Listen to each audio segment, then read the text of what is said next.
Hello there, Ian here once again, and I very much hope this is catching you happy, healthy and strong.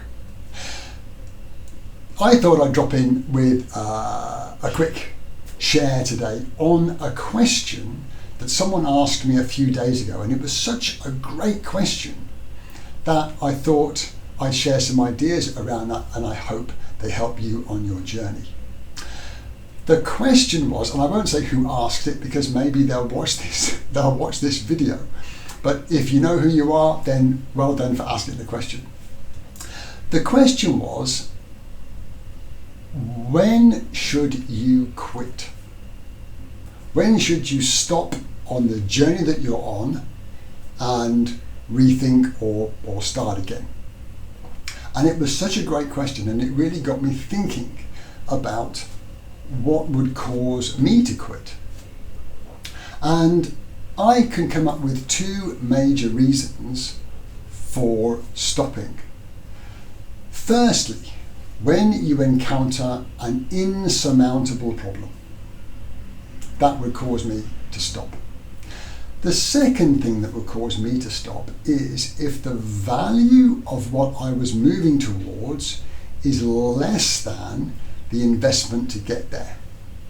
If it took me 10 units of energy to go on the journey, but I was only going to get 5 units of value back, 10 invested for 5 back is not going to make sense to me, so I would stop on that journey. But let's look at a bit more detail on those two factors. The insurmountable problem. If you are a woodworm, a woodworm in a glass box, you're pretty much stuck. You've got the tools and machinery to burrow through wood, but you won't get through glass. So in that circumstance, the woodworm is finished. In life, sometimes we have those types of problem. However, they are, in fact, extremely rare.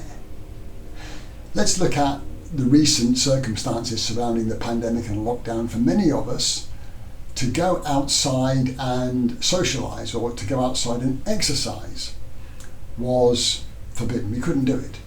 Didn't stop us though from exercising with machinery we could buy indoors and keep ourselves moving and active. It wasn't the same as going outside. It was a difficult problem, but it wasn't insurmountable. It wasn't like our woodworm in a glass box.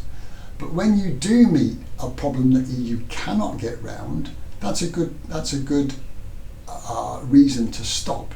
But in life, they're quite rare if we really think about it. If we look at condition number 2, where the investment on the journey is less than the value I'm going to get, I'm going to stop and rethink that journey because it's not worth it. Side note, why people give up on their journey is a much more complex set of considerations, and I'm not going to go into why people stop on their journey in this video. But the key to any journey, if we look at those problems and the value that we want to get, the real key to going on any journey is to make sure that the goal for that journey is so valuable that you can get round any problem, no matter how big. Because most of the problems, and by the way, if the goal is valuable enough, the more problems you're going to encounter, typically. And they're going to be quite large problems too. I love the science that got us to the moon in the 1960s. I'm enthralled by that story.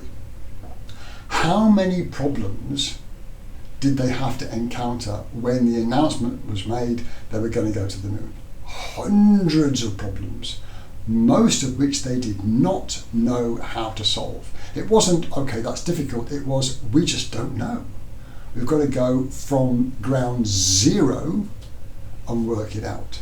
But each problem, they found a way round, and of course, history shows we got to the moon within the deadline that President Kennedy set. So the key to the story, when should you quit? If the goal is valuable enough there's really no problem that you can't find a way round if you keep asking, how do we get round that? Well, how do we do that? Well, how do we do that? And you ask that question long enough to find your first step. And that first step will lead you to the next one, and the one after that, and the one after that. So I really hope I hope it made sense, and I hope that gave it a little bit of inspiration to carry on your journey. If it's not valuable enough, find something that fills you with that passion and you'll continue your journey. I really hope that did make sense. Stay safe, and I'll talk to you again soon.